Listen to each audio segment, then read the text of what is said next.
Bismillahirrahmanirrahim.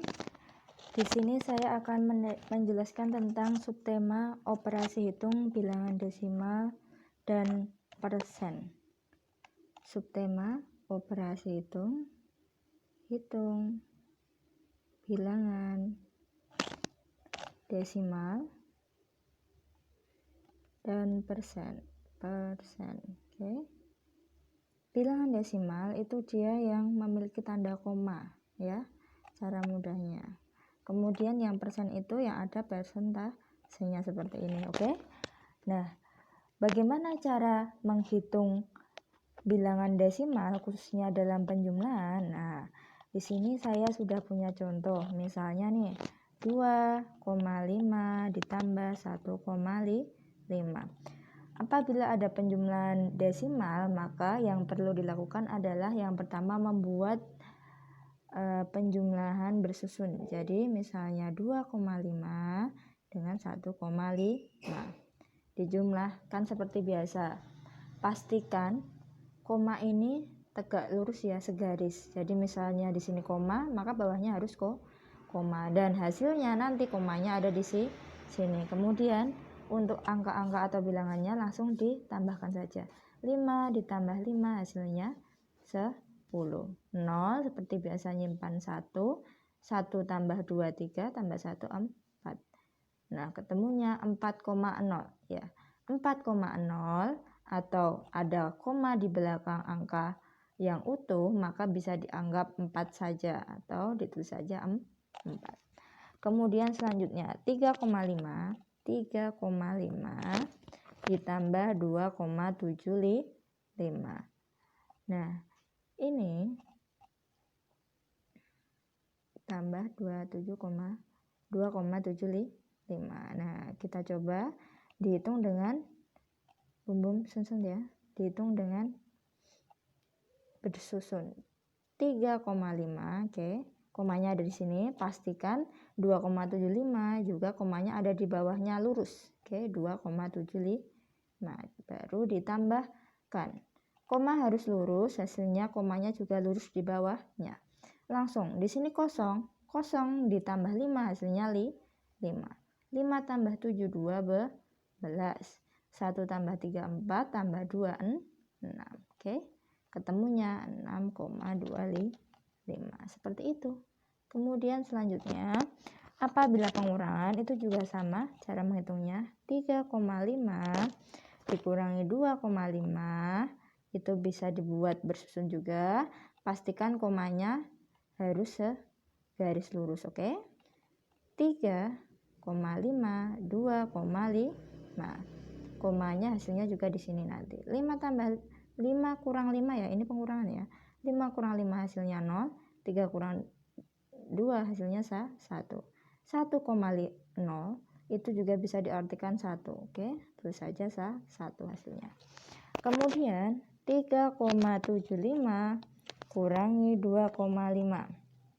Berarti di sini nanti silahkan buat bersusun yang komanya itu segaris lurus. 3,75, oke. Dikurangi 2,5. 5 kurangi tidak ada berarti tetap 5. 7 kurangi 5 berarti 2. Komanya segaris lurus. 3 kurangi 2 1. Ketemulah 1,25. Oke. Kemudian lanjut. Di sini ada penjumlahan antara desimal dengan bilangan utuh 15. Berarti 2,5 dan 15. Cara menghitungnya bagaimana? Seperti biasa, komanya itu segaris lurus. Oke, seperti ini. Kemudian bawahnya juga ada koma. Nah, 2,5 silahkan ditulis di sini. 2,5 ditambah 15. 15 tidak ada komanya, berarti anggap saja komanya ada di belakang bilangan utuh ini. Kita tulis 15-nya di sini. 15, 5 ditambah tidak ada atau kita anggap 0 berarti 5 hasilnya. 2 tambah 5 7. Kemudian ini 1, ketemulah 17,5. Kemudian selanjutnya 3,5. Oke, ini untuk pengurangan dikurang 3. Berarti pastikan komanya segaris. Oke. Kemudian kita tuliskan 3,5. 3 itu dia tidak ada komanya, berarti anggap komanya ada di belakang 3. Tulis seperti ini. Ya, kemudian kita hitung 5 kurangi tidak ada atau 0, hasilnya 5. 3 kurangi 3 hasilnya A 0. Maka ketemulah jawaban 0,5. Kemudian lanjut. Untuk perkalian itu juga cara menghitungnya hampir sama dengan perkalian biasanya. Nah, misalnya di sini ada 2,5 dikali 1,5, maka cara menghitungnya sama, menggunakan ini 2,5 kali 1,5 ya, seperti ini. Kemudian dikalikan 5 kali 5 25, simpan 2, 2 kali 5 10 tambah 2 12. Oke. Kemudian 5 kali 1 5, 2 kali 1 2. Untuk komanya silahkan diabaikan terlebih dahulu. Nah, kemudian dijumlahkan 5 7 3. Nah, setelah selesai menemukan hasil akhirnya baru dicari komanya itu posisinya di mana. Coba lihat di sini bagian atasnya yang kita kalikan itu, di sini dia ada satu angka yang di belakang koma, kemudian di sini juga ada satu angka, berarti total ada berapa? 2 angka. Berarti di sini dia harus ada 2 angka di belakang koma, maka komanya ada di sini. Ada 2 angka di belakang koma sesuai dengan hitungan awal. Oke. Kemudian soal berikutnya. Oke. Soal berikutnya. Nah, di sini ada 0,5 dikali 3. Seperti biasa, kalau bilangannya utuh, maka dia bisa dianggap komanya ada di belakangnya. Nah, di sini kita tuliskan saja 0,5 kali 3. Oke. Nah, seperti biasa dihitung 5 kali 3 5, 1, 0 kali 3 0 tambah 1 1 dan 5. Nah, di sini ada satu angka di belakang koma, maka di sini kita cari komanya. Nah, di sini berarti ada satu angka di belakang koma. Itu ya. Jadi hasilnya ini merupakan akumulasi angka di belakang koma dari yang kita kalikan. Kalau misalnya yang kita kalikan itu komanya cuma 1, ya udah, berarti di sini yang di belakang koma juga hanya satu angka. Tapi kalau yang kita hitungkan misalnya ini punya 2 koma, berarti di sini juga harusnya ada 2 koma gitu misalnya. Oke, seperti itu. Kemudian lanjut. Kalau pembagian berarti seperti apa? Ini agak rumit ya, tapi insya Allah bisa. 45 dibagi 0,5.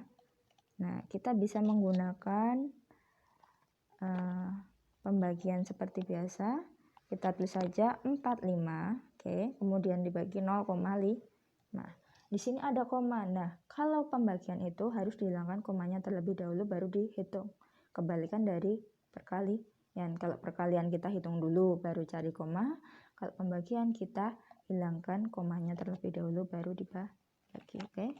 Nah, di sini 0,5 ini ada komanya, kita hilangkan. Agar hilang dia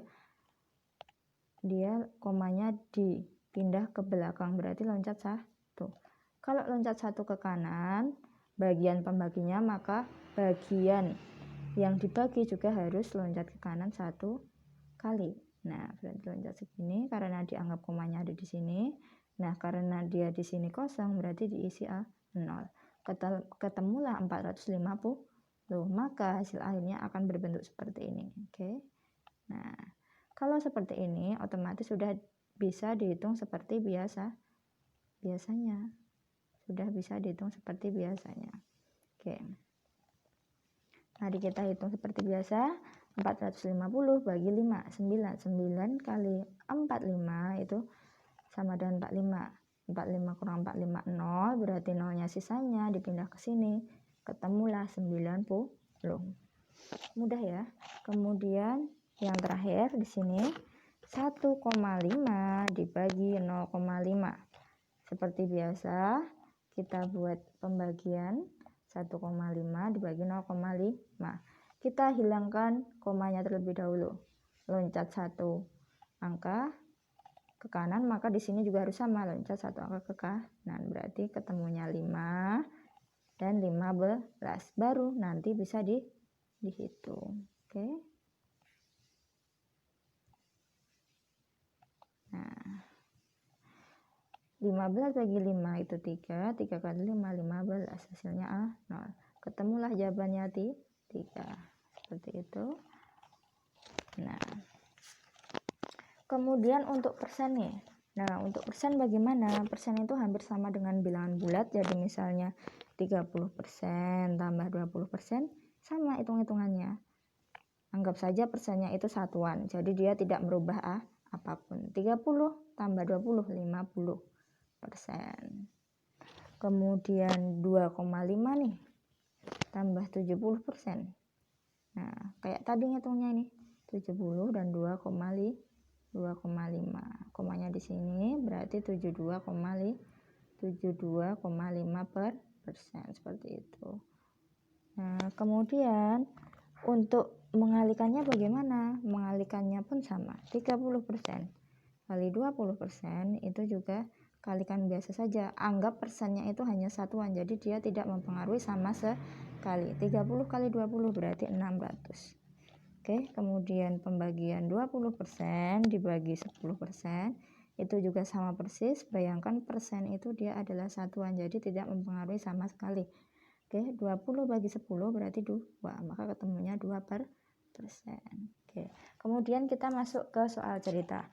Pak Andi sedang membuat tiang dari bambu. Panjang setiap tiang 1,75 meter. Banyak tiang yang dapat dibuat dari bambu yang panjangnya 7 meter adalah...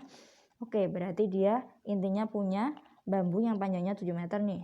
Panjangnya 7 meter. Kemudian dia membutuhkannya untuk membuat tiang, yang dimana tiangnya itu setiap tiang dia panjangnya harus 1,75 meter. Nah, supaya kita tahu berapa tiang yang bisa terbuat dari bambu yang panjangnya 7 meter, berarti kita harus membaginya. 7 dibagi 1,75. 1 dibagi 7,5, 1 dibagi 75 berarti bisa kita hitung 7 dibagi 175 per 100. Nah, kita bisa kalikan silang. 7 kali 100, 175. Nah, 700 dibagi 175. Nah, dihitung hasilnya berapa kira-kira? Hasilnya 4. Oke, berarti ditemukan bahwa bambunya yang 7 meter itu bisa menghasilkan sebanyak 4 tiang. Oke, terima kasih.